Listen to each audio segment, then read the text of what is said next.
Hello दोस्तों, जब भी हम अपने स्कूटर की सर्विस कराने जाते हैं तो हमने बहुत बार देखा है कि हम अपने जो भी सर्विस हमने कराई है उससे हम सेटिस्फाई नहीं होते हैं। तो इस वीडियो में आपको कॉमन सी एक्टिविटी बताऊंगा जो हमारा मैकेनिक अगर करेगा तो 100% हमारे स्कूटर में आपको डिफरेंस पता चलेगा कि सर्विस के पहले और सर्विस के बाद इसमें काफ़ी फ़र्क आ गया है।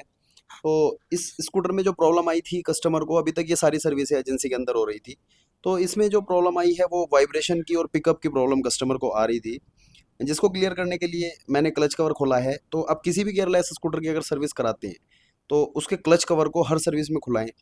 खुलवाने के बाद एक हमारे पीछे क्लच शू रहते हैं जो मेन पार्ट है आपके पिकअप के लिए। इसका जो हमारा क्लच शू का जो ऊपर वाला सरफेस है वो रस्टी हो जाता है, जिसको हमें साफ़ कराएंगे और उससे हमारा पिकअप बढ़ जाएगा स्कूटर का। तो इस स्कूटर में थोड़ा प्रॉब्लम अलग है क्योंकि इसमें वाइब्रेशन भी आ रहा है और मुझे नहीं लगा कि इसका क्लच कवर कभी पहले खुला है। तो इसमें जो हमारा वेरिएटर फेस है इसको भी हम चेक करेंगे। देखिए प्ले आई है, इसमें पुश लगा हुआ है एक, वो ढीला हो गया है जिससे नॉइज़ भी अब नॉर्मल कर रहा है स्कूटर, और स्कूटर की जो परफॉर्मेंस है वो अच्छी नहीं आ रही है। ये रूलर वेट रहते हैं जो मूवमेंट के बेल्ट को मूवमेंट देते हैं और जिससे हमारा पिकअप बनता है। तो इस स्कूटर के रूलर वेट भी ख़राब हुए हैं जिनको मैं बदलूंगा। और ये फेस ड्राइव भी मैं इसका, सॉरी, वेरिएटर फेस भी मैं इसका नया बदलूंगा जिससे इसके पिकअप को वापस से ऐसा बनाया जा सके जैसा कभी नए का आया था।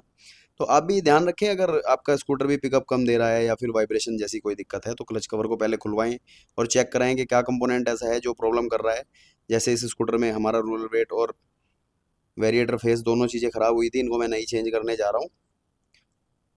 इस चीज़ को विशेष ध्यान रखना है हमें कि क्लच कवर जरूर खुले। सर्विस में बहुत सारे मैकेनिक होते हैं जो हमारा सिर्फ तेल बदलेंगे, फिल्टर साफ करेंगे, लेकिन हमारे क्लच कवर को नहीं खोलते। उसमें बहुत ज़्यादा अंदर रस्ट इकट्ठी हो जाती है, डस्ट इकट्ठी हो जाती है। तो उसकी भी क्लीनिंग हमें ज़रूरी है जिससे हमारी बेल्ट की लाइफ अच्छी आए। और ये जितने भी मूवेबल पार्ट इधर हैं इन सब की लाइफ अच्छी आती है अगर इधर हमारी डस्ट कम होगी। कोशिश करें कि सारी चीज़ें क्लीन करवाने के बाद ही फिट कराएं। ये देखिए, ये मैंने फिट कर दिए हैं रूलर वेट वेरिएटर फेस के अंदर, और अब इस प्लेट को मैं सेट करूँगा। ये मेन पार्ट रहता है हमारा पिकअप के लिए, अगर ये आपका फिट है तो 100% आपका स्कूटर पिकअप अच्छा लेगा।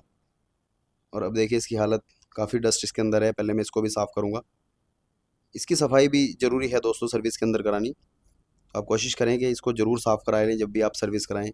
बीच में इसको ज़रूरत नहीं होती फिर साफ़ कराने की। सर्विस टू सर्विस अगर आप इसको साफ़ कराएंगे तो अच्छा रिजल्ट आएगा आपके स्कूटर में, परफॉर्मेंस में भी अच्छा सुधार आएगा काफ़ी। ये एरिया क्लीन ही रहना चाहिए, इससे हमारी बेल्ट की लाइफ भी अच्छी आती है और भी कंपोनेंट जो अंदर मूवमेंट में हैं उनकी भी लाइफ अच्छी आती है। अब इसको साफ़ करने के बाद मैं सारे कंपोनेंट का फिटमेंट सबसे पहले अपने वेरिएटर फेस को फिट करूँगा। उसके बाद हमारी बेल्ट बेल्ट का स्टेटस भी चेक हो जाता है क्लच कवर खुलने से। तो कहने की बात यही है कि क्लच कवर को ज़रूर खुलाएं जब भी सर्विस कराएं, जिससे कि हमें पता चल सके कि क्या कंपोनेंट ऐसा है जो प्रॉब्लम कर रहा है, या फिर आने वाली प्रॉब्लम्स भी। जैसे कई बार हमने देखा है अचानक लोगों की बेल्टें टूट जाती हैं, उसका एक रीज़न यह भी होता है कि हमारा मेंटेनेंस ऐसा है कि उसमें सर्विस के टाइम मैकेनिक ने ध्यान ही नहीं दिया, बेल्ट पहले से डैमेज हुई रहती है। ये देखिए मैंने टाइट कर दिया है इसको। इसको फुली टाइट करना है। उसके बाद मैं फिट करूंगा इसकी पुली जिस पर क्लच शू बंधे हुए हैं। ये भी मेन पार्ट रहता है। इसमें जो हमारे क्लच शू हैं उनको भी आप रेगमाल से साफ़ करवा सकते हैं। पुली के ऊपर रेगमाल चलाने की ज़रूरत नहीं है, आप खाली क्लच शू अपने साफ़ कराएं जैसे नॉर्मल अपने ब्रेक शू को साफ़ कराते हैं।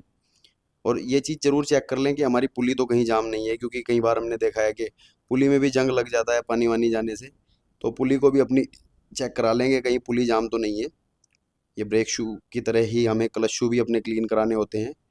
जैसे हम ब्रेक शू को रेगमाल से साफ़ कराते हैं इसी तरह से अपने क्लच शू को भी रेगमाल से थोड़ी सरफेस को घिस लें, जिससे जो सरफेस हार्ड हुई है वो थोड़ी सॉफ्ट हो जाए और ग्रिप बहुत अच्छी आए हमारे कटोरे के ऊपर, जिससे आउटपुट पर पावर अच्छी मिले, पिकअप में हमारी फ़र्क पड़ जाए, हमारे स्कूटर का जो वाइब्रेशन है वो भी कंट्रोल हो जाता है। इस स्कूटर में खाली एक ही शिकायत हमारे हमारे कस्टमर की थी कि वाइब्रेशन बहुत ज़्यादा करता है जब लेके चलते हैं हम लोग। सर्विस इसकी अभी रिसेंटली हुई थी, तो खाली ये इसी दिक्कत की वजह से हमारे पास आया था कि ये वाइब्रेट बहुत ज़्यादा हो रहा था स्कूटर। आगे हैंडल में ऐसा वाइब्रेशन आता है जैसे कहीं खड्डों में स्कूटर चल रहा हो। अब मैं इसको फुल टाइट करूँगा। ये सारा पार्ट फिट करने के बाद इसके क्लच कवर को फिट कर देंगे। और उसके बाद इस स्कूटर को मैं चला के भी देखूंगा कि, क्योंकि मैं पहले इसको चला के आया था तो ये बहुत ज़्यादा वाइब्रेट कर रहा था, कहीं भी हम ब्रेक मार के रोकते थे तो आगे हैंडल पर वाइब्रेशन बहुत ज़्यादा महसूस हो रहा था।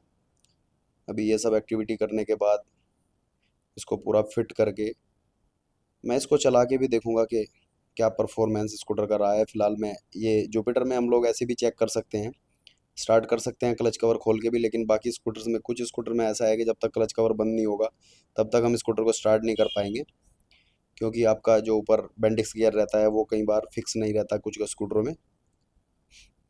अब इसके क्लच कवर को मैं बंद कर दूंगा, इधर सब कुछ ओके है। क्लच कवर को बंद करने के बाद देखते हैं कैसा परफॉर्म ये स्कूटर करता है। मुझे पूरी उम्मीद है कि ये बहुत अच्छा चलेगा स्कूटर, क्योंकि ये एक्टिविटी हमें किसी भी सर्विस में, किसी भी गियरलेस स्कूटर की सर्विस में हमें ये सारी एक्टिविटीज़ करानी ज़रूरी होती हैं दोस्तों।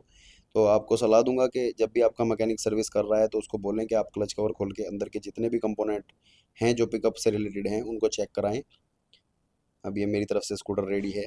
अभी मैं इसको बे से नीचे उतारूंगा और उसके बाद एक छोटी सी राइड, क्या बस, मैं तो उसको जैसे ही लेके चलते थे तो वाइब्रेशन आता था।